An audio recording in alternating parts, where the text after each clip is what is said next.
Welcome to Unforbidden Truth. I'm Andrew.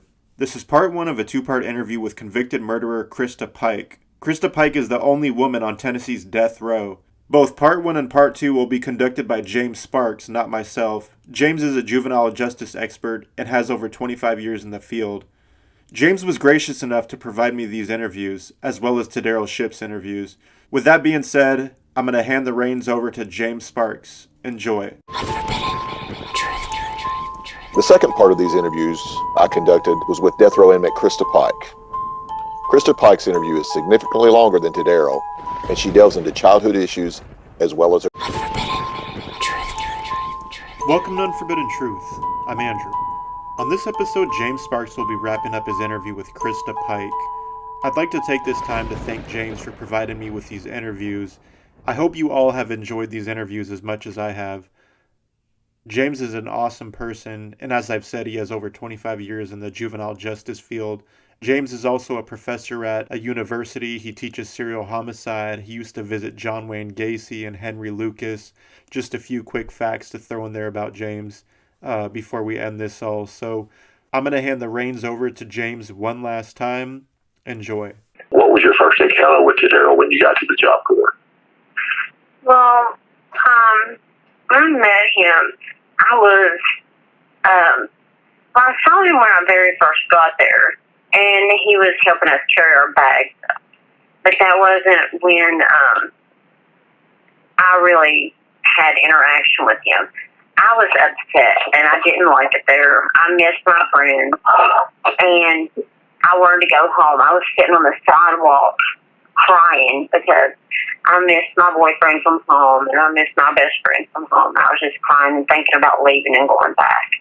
And I wanted to leave, and he walked up to me and was talking to me about not leaving, that he thought I should stay there. And he told me, I remember like a couple conversations that we had but he told me that he dreamed about me before I came there. And I just thought, well, that's weird. You know, I was all intrigued by it. You know, me being me at the time. And he was like, no, I'm serious.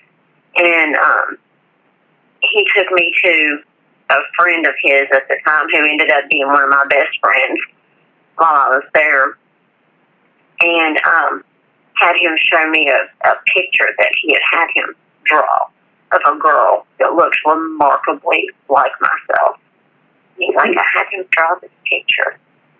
And I was just like, wow. And it just blew my mind at this whole, you know, oh, he tripped me up before I got here, this whole mystical, magical thing that's happening. And, you know, but as soon as I saw him and talked to him, and he just had this, like, I don't know, mysterious, dangerous, I don't know, quality that I just kind of fell into. And from the minute we started talking, we were just inseparable. So basically, you know, it was pretty much instant attraction, then would you say? It wasn't until, you know, after you kind of, you know, talked to you after you'd been crying about wanting to get after you were homesick. Yeah. Well, do you think that your relationship with Daryl was normal, or did it seem like anything that may have been abusive from your past? Well, at the time, I wouldn't have recognized it as anything other than, you know, what it was. I look back now, and I see that he was very controlling and manipulated circumstances in my life, and things that, you know, I would never let fly now. But then, you know, I saw him as, oh, he's being protective of me. He loves me and cares about me enough to want this for me and this for me. You know, so I saw it all as him being protective and him caring and him just wanting the best for me and him telling me I'm not allowed to do this and he doesn't want me doing this and don't go here and don't, it was all for my best interest. And, you know, bullshit. You know, this is manipulative and controlling and, you know, things of this nature. And we did have physical altercations, which is not okay in any circumstance. But it was something that I overlooked at the time because it was mutual. It wasn't just, oh, this guy put his hands on me. It was mutual, like we would fight when we would fight. And everything was so good elsewhere. And it was just such a passionate relationship that I had with him that it was just like part of the passion that was like just part of the fire that was burning when it would be in anger and not love that it wasn't something I was willing to let go of. It wasn't something that I saw as abusive. It was just something that I saw as some other thing that we were walking through at the time. So I don't really know how to explain it, but at the time there was nothing about it that I saw as abusive. It was just, what we did. Do you think that he had so much, do you think he had control over you where if he asked you to do anything that you would do it for him? I don't know if I would have done anything, but I can't think of a whole lot that I wouldn't have done.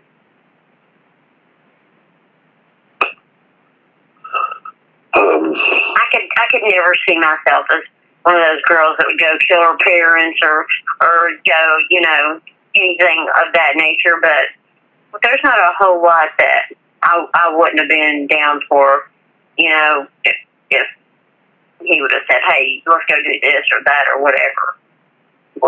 But it wouldn't have been hard to talk me into much.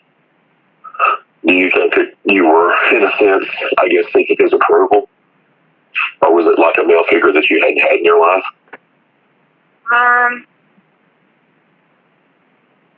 Probably. If I look back on it, yeah, probably. I know his opinion mattered to me. His opinion mattered to me a lot. What he thought about me, what I did, and how I carried myself, and things of that nature mattered to me a lot. And that was probably something that you really hadn't experienced consistently prior to that. No, I had never had anyone. I've always been the person that was protective of my friends and the people that I've been in relationships with, and I've never had anyone step up and say, no, I'm going to be protective of you. I'm going to love you like this. I'm going to show you this amount of care and concern. And when he stepped into my life, he was like that over me. And I found it so attractive, even though it was violent and it was raw and it was whatever. But it was, to me, I saw it as this is love and this is passion and this is, all concern and protectiveness. I didn't see it as him being violent towards someone and something that should have been a big red flag to me. I saw it as, oh my God, somebody finally cares about me like I care about other people. And so that was, I finally found this thing, this one that, oh my God, this is my soulmate, So just, it was the ignorance of someone who had never been really cared for in any manner that I should have been at that point in my life. So it pretty much at that time, then you were actually in a normal, I guess, quote unquote, healthy relationship for the first time in your life. In my eyes, but it was so far from normal or healthy. He was controlling and he was violent, and this guy walked by me one time. We were sitting in the hallway and I was taking braids out of his hair, and this guy walked by me and bumped into me and didn't say excuse me. So Chidero grabbed him by his throat and jacked him up against the wall and flipped a razor around in his mouth and told him if he so much as breathed on me again, he would cut his throat. But I thought, that was the best thing that had ever happened because he's so protective over me. He was never going to let anyone hurt me, and this was proof of that to me. You see what I'm saying?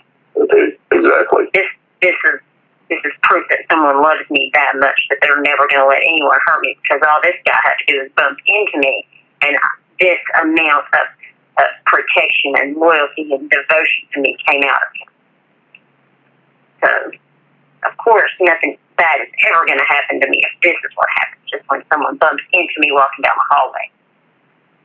So that's not normal or healthy or any of that. But in my eyes, this was the best thing I'd ever had.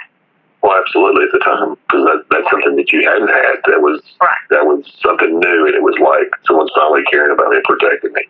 Right. As backwards as it is, and I can see it for what it was now, then it was a whole different story. Right, but it's totally understandable to think back then and it being normal to you because you hadn't experienced it. Years later, yeah, of course, there were issues, but not at the time. It was a good thing. Right. So you and Daryl are dating, and then when did Colleen Slemmer first get in the picture, or when did you first meet her? And if so, did y'all get along? I don't remember when she really stepped on the scene, but when she got there, she wasn't really making a good name for herself. I remember meeting her and speaking with her a few times, and she was the other woman in a relationship there with a friend of mine. I don't remember the girl's name. Her boyfriend's name was Sonny, and Teresa and Sonny, and she had sex with Sonny, and Teresa was pregnant, but really wanted to basically just annihilate Colleen. And I was trying to talk to her and tell her she really needed to leave him alone, or it wasn't looking good for her because Teresa was going around trying to find people to beat her up and stuff, and it was to the point where her nerves were so bad she had to leave and go on a leave to her home off of campus because she was pregnant and it was tearing her nerves up so bad. And this was the father of her child that was cheating on her with Colleen. And so then at that point she was basically telling me, well, just mind my own business. And I was like, well, fine, I'll do that, but I'm letting you know, this is what's happening behind your back. This lady's trying to find people to beat you up and take you out of the scene, and because of this guy. So that was our first, because I'd spoken to her just cordially. That was our first real conversation. And the other things that happened that I won't bring up now, but just not so shine a good light on her character around the campus.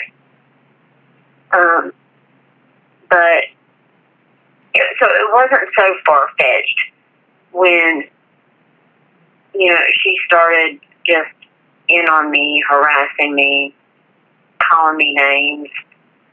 And then when Chidero had told me she was doing the same thing to him, and when I came back from my visit, told me that she was just harassing him, wouldn't leave him alone. I thought that it was because of me and the fact that she and I had gotten into it over this incident with her and my friend's boyfriend. But she had come into my room one night and had a box cutter in her hand and was standing at the foot of my bed. And when I woke up and saw her in my room and asked her, what the hell are you doing in my room? She told me she was looking for my roommate. And I know that was a lie because my roommate was black and she was very racist. I was the only white person she spoke to on my campus. And she only spoke to me really because we got thrown in the room together and decided we were either going to live together and make it work or not. And so, we did. But I knew good and well my roommate would have nothing to do with her. So I knew she wasn't in there looking for my roommate. And after that, the incident happened where she cut up all my clothes and tore up one photo album full of all my pictures and took the other one and bunked holes in my face in all my photos, me and all my friends, and was laughing about it, telling everybody that she had done it. And one photo album was photographs of my grandmother, all the photos I had of my grandmother that couldn't be replaced. So that's what kind of the straw that broke the camel's back that made me really want to fight her. And I had take it off campus because I'd been in trouble on campus before, mainly being caught like on Fidel's floor of the building or whatever. That had been written up to the point where if I got in trouble again, they were going to kick me out of the system, and I couldn't afford that. So that's what made us want to take her off campus so that I could fight her instead of doing it on campus there. So that was the reasoning behind going to the park. And I'm not going to get into rehashing that. We all know about it. You know, you lived through it and everything, so I'm not going to go into details about that. But I did want to ask, after you were arrested for the crime, did your defense team ever contact any of the juvenile facilities of the Swinoa for records or testimony or any of your earlier schools that you went to? I'm not sure if my trial attorney did or not. I know my post-conviction attorney did. A couple of the people, I know Debbie Birchfield, came to testify. I think she testified at my post-conviction. A couple people came or gave statements for my post-conviction. That's kind of a big blur to me. It was very mentally trying for me, my post-conviction hearing. But I had people from that facility come and testify for me. I don't remember exactly who it was, but there were a couple people from there that either gave statements or came to testify. Probably get that information from Steve. Well, I know he sent me, it was 1,200 pages. Yeah, and Diane McCoy's mitigation report, there's probably information from him in there. Yeah, I printed it out. I haven't had a chance to read it because it took forever to print it out. But he sent it on a jump drive, and there were over 1,200 pages. So, hopefully there's something in there where someone did speak on your behalf. You would think that they would, in a sense, especially, I think, not everybody that you came in contact, I think, was all bad. Maybe in some of the facilities that, you encountered at the group home, there were probably a few decent people there. But, a lot of people, I think, didn't help you, especially when you were in elementary school and going through middle school. And I think there were probably warning signs. And I think that you weren't able to communicate, exactly what was happening to you and what you'd been through. Because to you, that was normal. I know in different times. I know, while I was there, I was self-mutilating when I was at Swinoa, and I don't think they really did anything about it. They said, I know one of them said that I was self-mutilating trying to perform rituals. There was no rituals to be performed there. I started cutting, I think, when I was about 9 years old. And I don't think anyone ever tried to do anything about it. In all different forms. I used to pull out big chunks of my hair in the back of my head, and no one ever said or did anything about it. Well, I think that's the same way when you talked about, being sexually abused and raped. I think that you had mentioned that, that people... Yeah, if no one's going to do anything about that, why would they give a shit if I was pulling my hair out? I know, which is, it's really sad that because you had to go through all that, all those horrible, trauma. You suffered trauma your entire life, and no one would take the time to even just talk with you and see what was going on. That's what's so disturbing to me and disheartening about this whole thing is everything that you went through, and nobody took the time to see. No one took the time to let you be, quite honestly, a little girl. No one let you do the time to be, a teenager. They didn't do it. And that's where the system failed you. And that just breaks my heart because it's no child should have to go through that, ever. No child. Terry Clement.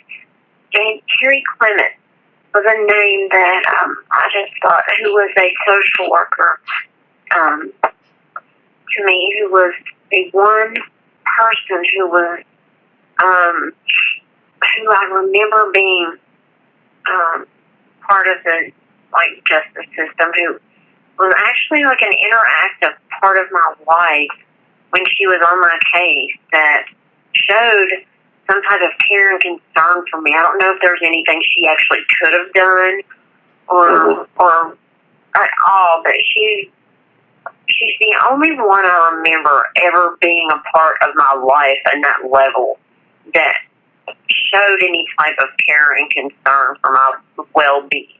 But I was thinking, and her name is the only one I could come up with. So it was Terry Clement? Terry. I came across in the appeal documents, I came across that Carrie Sherrill. I have no idea who that is.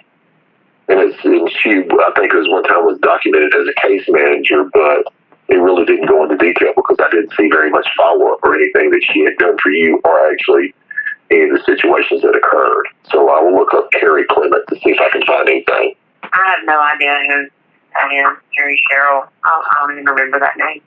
I'm going to give you a broad question, and, just answer it however you want to, but now, if there was anything you could change in your life or anything you could do different, what would it be? From when? From what point?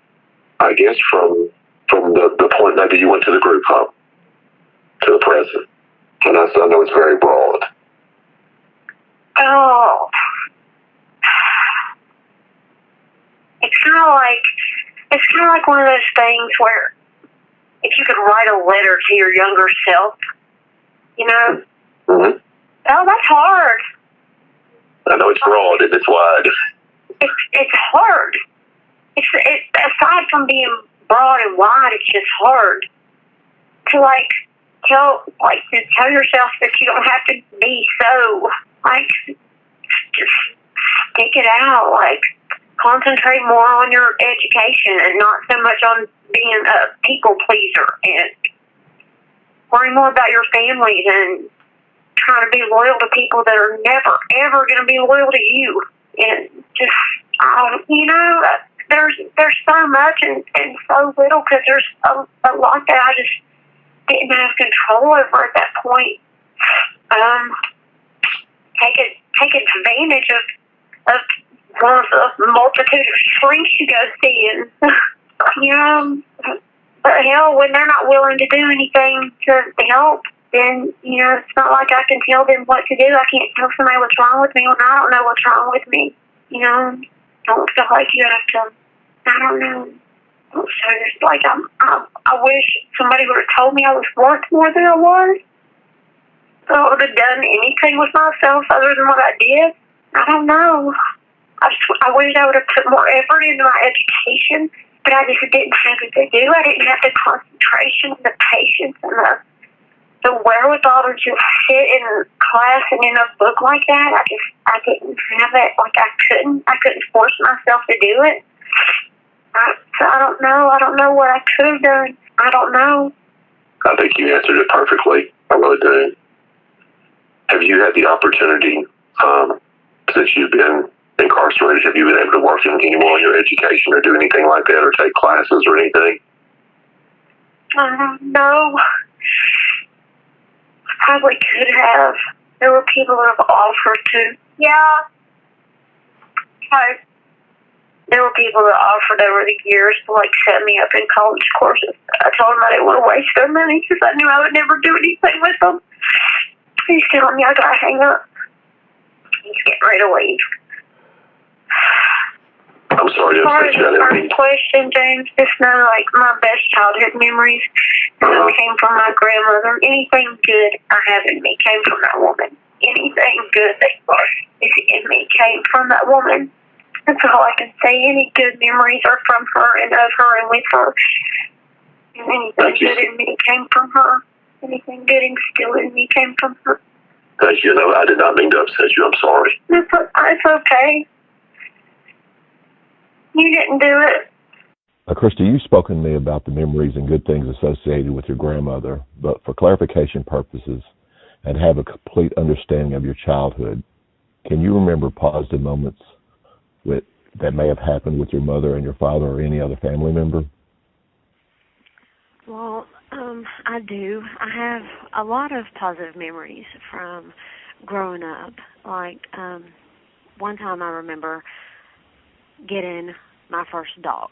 It was after I had moved to North Carolina when I was 7, and my first trip coming back home, my dad had gotten me a puppy, and she was an Australian Shepherd, very hyperactive, and as soon as he brought me to my grandmother's house, I opened the front door, and this bouncy ball of fur was waiting for me inside the front door with a big red bow tied around her neck, and I fell in love immediately. She was jumping all over me, and my dad was like, well, what are you going to name her? Like, it was the best thing, and I could see the biggest smile all over his face, all over my grandmother's face. Like, it was the best thing that had ever happened. I wanted a dog for forever, and she was mine. Like, this is your dog, you know, she was mine, and I'm going to name her Daisy. I remember this so clear. I'm going to name her Daisy because, like, I should have known from the start that there was something a little crooked about me because I had the biggest crush on Daisy Duke. I wanted to watch the Dukes of Hazzard constantly because I thought she was just the most beautiful thing I'd ever seen in my life. But then I had to throw in, you know, and after the flower. So, yeah, this was the best thing. And my dad was always trying to do little things to make me happy. So when I would gather him and my grandmother into the living room and put on dance shows for them for hours at a time because I was obsessed with Michael Jackson as a kid. So I would listen to the Thriller album for hours and put on obsessive dance shows in my leotards because I took dance class, but it didn't stop there. And so they would be my audience. And he knew that I was obsessed with Michael Jackson when that video for Thriller came out and it was like a movie instead of a video. He went and got some bootleg version of it and brought it home for me and sat with me in his lap and watched it with me. And, like, it was the best thing that had ever happened to me in my life. So he would do, like, little stuff like that for me that was just, like, exciting. And brought stuff home for me, brought candy home for me, just, I don't know. And, like, going to the beach with my mom. We stayed at the beach. I think I was meant to be a mermaid. The beach is, like, the only place that made me happy, which is also some comfort, even growing up, being bipolar. The beach was the only place that really calmed me. So staying there as a child a lot made me really happy. I think that's what made it the place that calmed me when I was older. So I had a lot of happy memories at the beach with my mom and even going to work with her when I was young, working with her at the hospital and stuff like that. So I have a lot of happy memories. Like, everything wasn't all bad. I'm not trying to play victim and make it look like I just had this horrible childhood and I was always abused and molested and everything. I don't want it to look like that because it wasn't all bad. I had a lot of good things when I was young, too. So it wasn't all horrible. So you said you went to work with your mom at the hospital. What sort of things did you do there? Well, starting out when I was really young, like, she would take me to work with her sometimes when she, like, couldn't find a babysitter, but then I fell in love with it. She worked at nursing homes and the hospital, and I would go with her and read to the patients.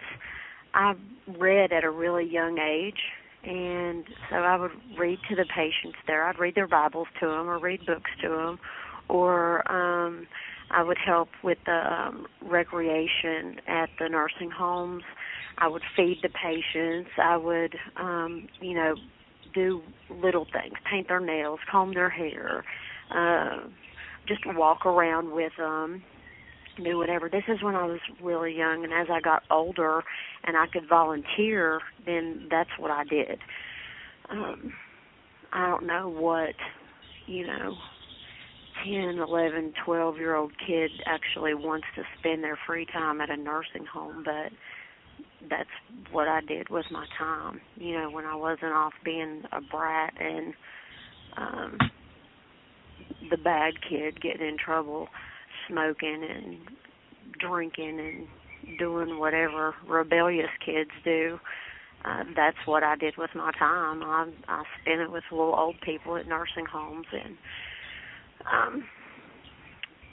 till I actually got hired on to work. I think I was 16 as a recreation assistant at one of the nursing homes with my mom, and worked there, like organizing their recreation time, and I would also feed the patients, clean the rooms and stuff like that.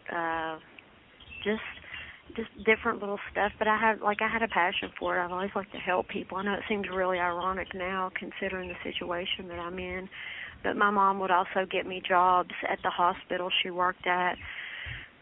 This sounds bad to talk about now, but kind of getting paid under the table doing private duty nursing, but she had taught me, her skill set my whole life. For fun, I would read her medical books growing up. I remember her getting so angry at me because she was trying to cook dinner one night, and I was going through one of her medical books looking at the pictures of, all these, blisters and just, shingles and, all these different. I'm like, Mom, what's this? She's like, it's herpes, Christa. What's this? It's herpes. Christa, what's this? It's herpes. But what's this one? Christa, it's herpes. They're all herpes zosters. Every single one of them is a herpes zoster. But I was just fascinated with all of it. Every single one. I'm going through every page, and she was so frustrated with me. She just snapped out, it's all herpes. But it was just hilarious to me to think back on that. That's what I did with my time. I think I was 8 years old, and that was, fun recreation for Christa. Let's explore the world of herpes. I don't know. Okay, so now I sound crazy, but that's what I did. Well, that sounds like some pretty good memories. Yeah. We worked together at that nursing, and it was just fun. It was fun to be at work with my mom and be treated as an equal to her, especially when I was older. When I was 18 and I worked there as a nursing assistant, it was a good job.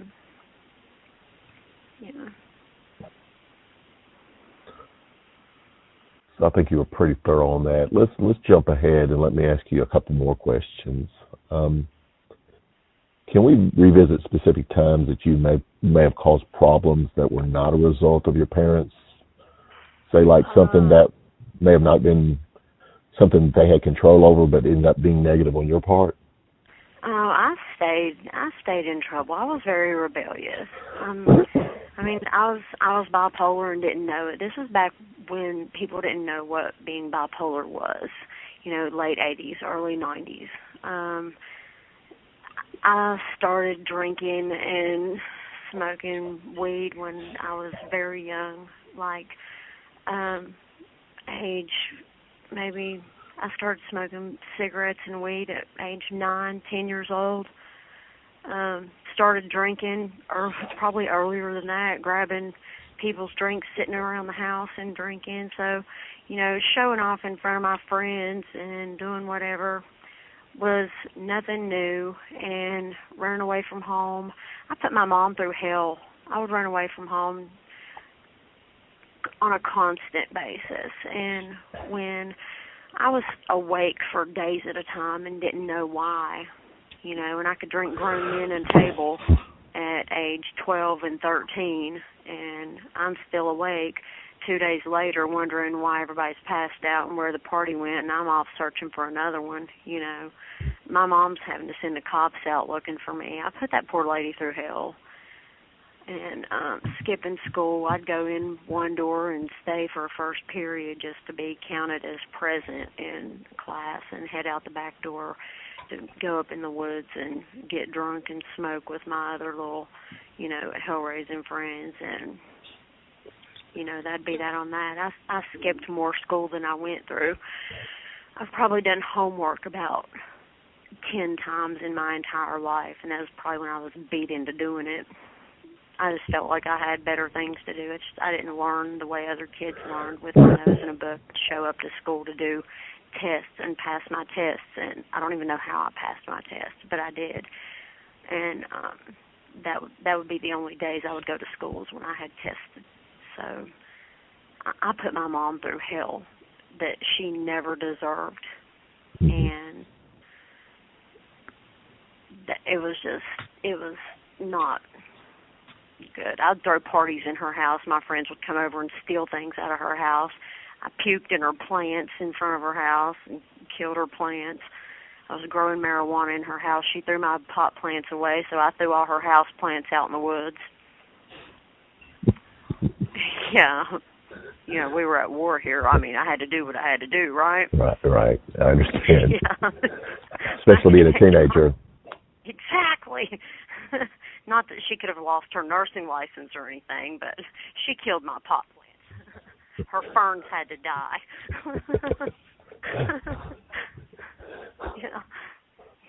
I put that lady through hell, bless her heart. Do you believe that the death of your grandmother was a turning point in your life, or was there something else, either positive or negative, that changed your course or direction? I believe the death of my grandmother was probably the most traumatic thing that happened to me.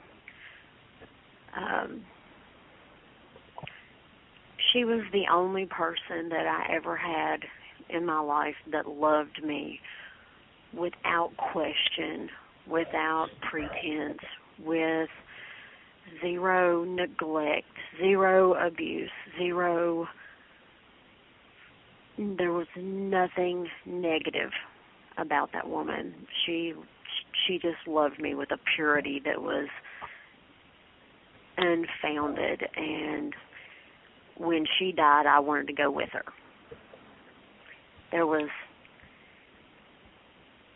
She was, God, I want to cry talking about her now. Mm-hmm. That's fine.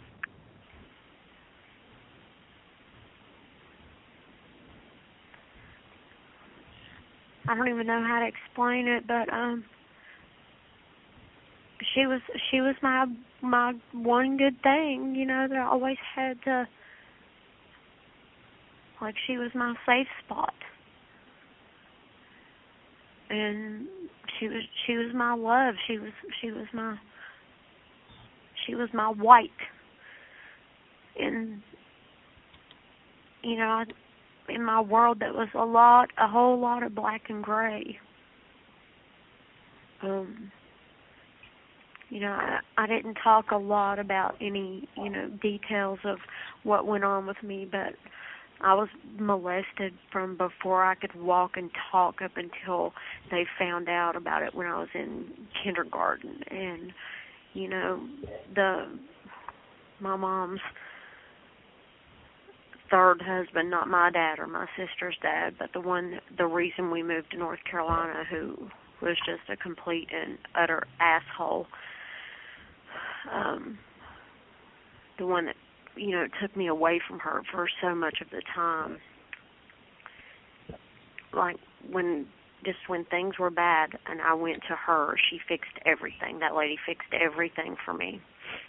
To watch her suffer through the cancer she suffered through, and it was just horrible. When she died, I wanted to go with her. When she died, I felt like I didn't have a good place to be anymore. She taught me everything essential. Mm-hmm.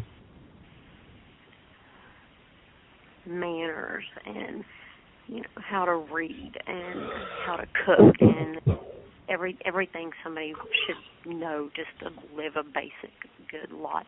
And, you know, I wanted to go with her, and and I know everything got blamed on her death, and I don't think everything wrong with me was caused by her death, but it was very traumatic for me.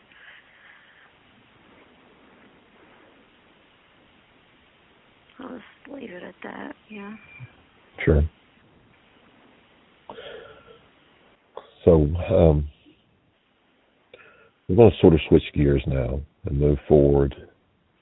I want to do these follow-up questions. That way, if anybody had any questions or, were questioning what you may have said, I want to make sure that we covered everything. Okay. So the next question is probably going to be pretty sensitive, and I'm going to leave it up to you to answer it how you see fit. But let me go ahead and ask it. And it was after you were convicted and sent to the Tennessee Prison for Women. Mm-hmm. Your time there has not necessarily been without any controversy. For those listening to the podcast and have concerns about you changing as a person, what would you say to them? Okay. Well, there are two major situations in here that have made people think worse of me. One was an attempted murder charge that I caught on Patricia Jones, which was far from an attempted murder. I was in, our building was caught on fire, and they decided with not very much clarity to put all the new admissions in one cage, all the punitive inmates into one cage, and all of the maximum security inmates into one cage, knowing that all the maximum security inmates had issues with each other. The fire that we had prior to this, Patricia Jones tried to attack me when I was the only inmate wearing handcuffs in an entire unit full of inmates. And some other individuals had to jump onto her before she could jump onto me. Knowing this had happened, when our building was set on fire again, I had brought the bootlace outside with me because I weighed about 103 pounds and Patricia was well over 230 pounds at the time. It would be like, not a good thing. So not that I don't feel like I can take care of myself, but it would just be stupid for me to try to, it'd be like a capuchin monkey fighting a gorilla. So I was trying to prepare myself for whatever happened. We were sitting in that cage for well over 45 minutes, me, her, and Natasha Cornett, listening to her just be the biggest smartass she could be. When her and Natasha began to get into a fight. Now, I was in Knox County Jail with Patricia for probably almost a year, and I saw her fight I don't know how many people. I know what Patricia is about. I know what she can do, and I was not going to watch her probably literally kill Natasha when Natasha and I, at that point in time, were friends. So when she started to attack Natasha, I went between them and wrapped a string around Patricia's neck and held her unconscious until the officers came into the cage. I did not try to kill her at all. If I would have wanted to kill Patricia, she would be dead right now. I had every opportunity to kill her, and I did not. I got charged with attempted murder because I'm Christa Pike, and I get made an example out of at every opportunity in this institution. And it was blown out of proportion. And Patricia will tell you that. Natasha will tell you that. And anybody that was anywhere near that situation will tell you that. Patricia and I get along fine to this day. She knows why I did what I did. I know why I did what I did. Natasha knows why I did what I did. She was never at risk of death. There was no CPR performed on her. It wasn't as bad as they made it out to be. They charged me because I'm me. The second situation is the attempted escape that I was charged with, which was media galore, and I will not comment on that extensively because the other parties involved cannot defend themselves. What I will say about that is I was never at any risk of leaving this institution. I never was out of the cell that I was in at the time. I never had keys. I never had a phone. I never had guns. I never had anything that media brought forth saying that I had or that was involved. And they had taken all my property at the time. I didn't even know what was going on. I will say that I had a shit ton of contraband that made me feel like I was a real human being at the time, such as food and candy, perfume and makeup and an iPod, things of that nature that I shouldn't have had in here, of course. And but I was never of any danger of leaving this institution. That was something that was so completely blown out of proportion by the media because there were other things going on inside of here that were security breaches that would have made this institution look really, really bad, and this institution does not at all like bad media. They don't like bad press, and it would have made them look really, really bad if the truth would have come out. So that's really what I'll say about that, but I won't speak on other individuals that aren't here to defend themselves. Anything that you would change since you've been incarcerated, if you could? Well, I mean, I'm sure there are. I can't really say specifically this, and this, but you know, I'll say that anybody that would have spent as much of their life as I've spent behind bars. I mean, I was an 18-year-old kid when I got locked up.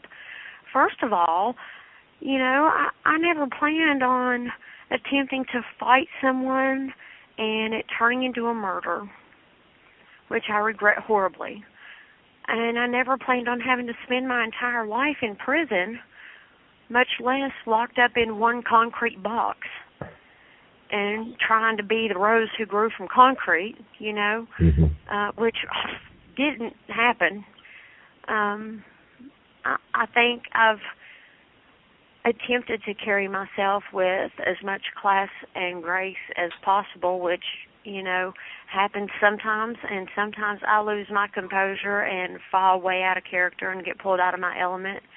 But I've not only tried to grow up in a prison, but, you know, in the armpit of the prison. I live in solitary confinement. I live in segregation where people that can't survive in society and come to prison and then can't survive in the society of the prison, so they come to the prison jail and live in here. These are the people that raised me. These are the people that I've grown up with, the worst of the worst of the worst. And I've still managed to be me. If you ask anyone about me in here, you're not going to hear the bad things. And I'm proud of myself for that. I'm not the one in here that starts fires and pops sprinklers and assaults officers and is the worst of the worst. I try my best to be positive. I wake up trying to smile every day. I wake up trying to help other people in here. I do my best to be a better person today than I was yesterday, and I'll try again tomorrow to be better than I was today. I don't know how many tomorrows I have left, but I'm not going to sit in here and be as negative as I possibly can and make somebody else's day bad because, you know, mine might be. It's hard, but, you know, prison's not supposed to be easy, so. Yeah.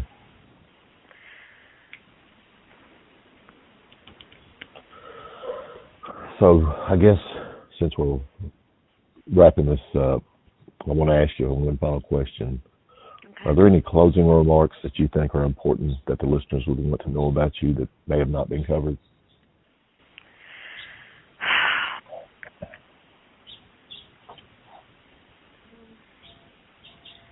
I don't know. I'm not as bad as everybody thinks I am. I'm really not. I've changed a lot over the years.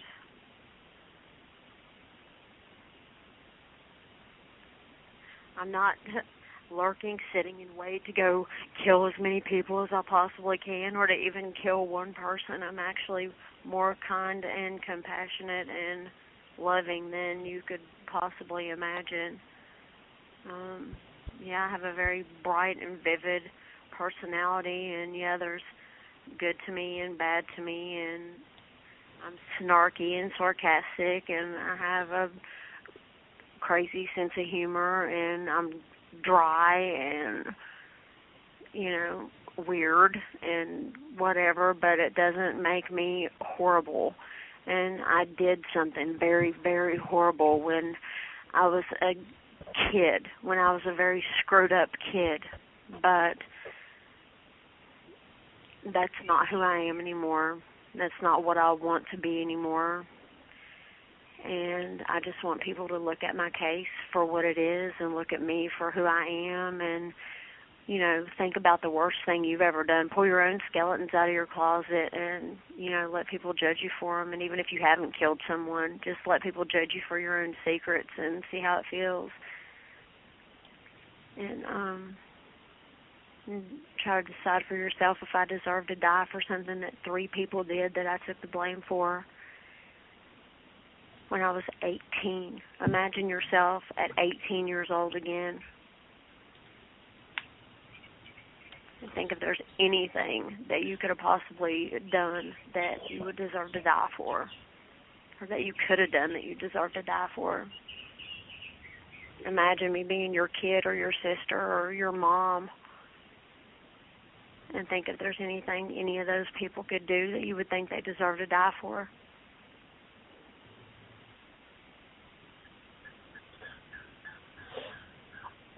I guess that's it.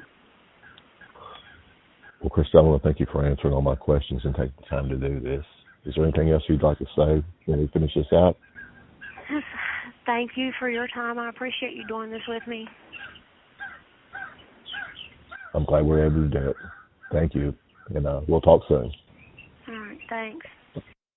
In addition to my conversations with Christa, there is a phone call between Christa and a former inmate who was charged with felony murder and aggravated robbery, talking about the prison process and what happened during her time in prison. I have Candace McCarter on the phone here with Christa Pike. Candace is a former inmate at TPFW, and I'm going to let her explain a little bit about herself and her friendship and relationship with Christa over the 20-plus years they were incarcerated together. I met Christa before I ever actually met Christa. I was incarcerated with a death penalty notice. I had been served with death penalty notice, and Christa being on death row, I wrote her out of the blue, and we wrote a few times, and of course, Christa probably had a lot of people writing her at that time, and I don't think she responded. So when I got to the penitentiary and I came in contact with her, I was pretty appalled that she hadn't wrote me back. That aside, I thought she was just apologized. Any other weirdo. Yeah, that aside, she apologized, and we became fast friends. And I think so many people come in contact with Christa at a low point in their life because they're either, unfortunately, where she's been housed at, they're either entering the penitentiary, which is a low point for people, or they're in trouble because they're being segregated. And, Christa being so kind and loving and not wanting anybody to suffer, if she had 2 Cokes on her shelf and they put somebody back there and they were in an admission or they were just coming in, she would give them one of those Cokes off her shelf, or make sure that you had noodles to eat when they don't feed you on the weekends in there, stuff like that. And not just her friends, people she didn't know, even to the point of Patricia Jones, for instance. So many times I watched Christa feed her and treat her well, and then she's accused of trying to kill her when, in truth, she was just trying to break up a fight, stop somebody else from being hurt. And it's it's been hard to watch somebody that you see and that you know is kind and loving and that you're close to be made out to be some kind of a monster when you know their heart, not a media report or what other people say about them. It's just, it's crazy thank you. to know you anywhere else, not to even put that with you. It's crazy to me that that's all the world knows of you is a bunch of lies, like a bunch of stuff that got wrote or said. It breaks my heart. I wish people could just sit down and have a fucking conversation. Just have a conversation with you. Aww. See you. I hate it. And I hope this helps a little bit. Yeah, I hope if nothing else, people see you for who you were and not who they made you out to be. At least. I hope that. So too. I love that one of the things that's so prominent in your mind is that I can't stand to see anybody go hungry, like even somebody I don't like. You can be the most ratchet person and you're crushing noodles to slide under the door to them. I'll be like, dang, dude. For real. Yeah. That's great. But I'm still like that. Now that the Christa Pike interview is concluded, there are many points to consider, not only for Christa, but other inmates who were convicted at a very young age. Christa is one of many that was sentenced to death at the age of 18. She now has been on death row for over 25 years. Was everything looked at in her case that needed to be looked at the time of trial? The death penalty in this country is constitutional based on the state. And once delivered, it's final. If any situation comes about when the death penalty is on the table, shouldn't every effort be exhausted to make sure that all points of the case are addressed, make sure that there's proper representation and proper studies done on the accused? Looking at the cases today, are the courts addressing and providing accurate representation and proper testing of the defendant when there is a history of pre-existing conditions and or mental health issues? Capital cases are horrible, and at this point I'm only providing the opinion myself. But when we look at capital cases, does the punishment have to be so intense, such as the death penalty, especially when we're talking about defendants between the ages of 18 and 21 years of age? I wonder if cases in this country, such as the Kentucky case as Commonwealth versus Braidhald, will cause a review of the process, where the courts are now looking at whether the death penalty was processed and handled correctly for the inmate who was 18 years of age. Should the defendant be punished? Yes. But when the defendant committed the crime at such a young and early age, does it warrant the death penalty?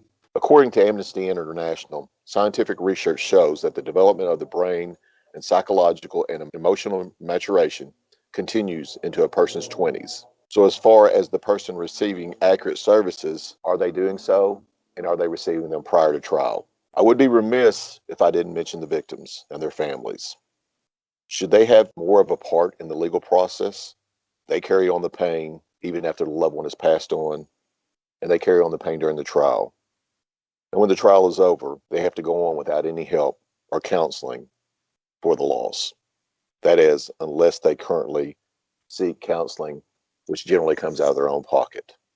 Thank you for taking the time to listen to the interviews with Jadero Shipp and Christa Pike. Is it time for the court systems to reevaluate the process and the sentencing of capital punishment? I think only it's up to a person to decide. You be the judge, and thanks again. Unforbidden.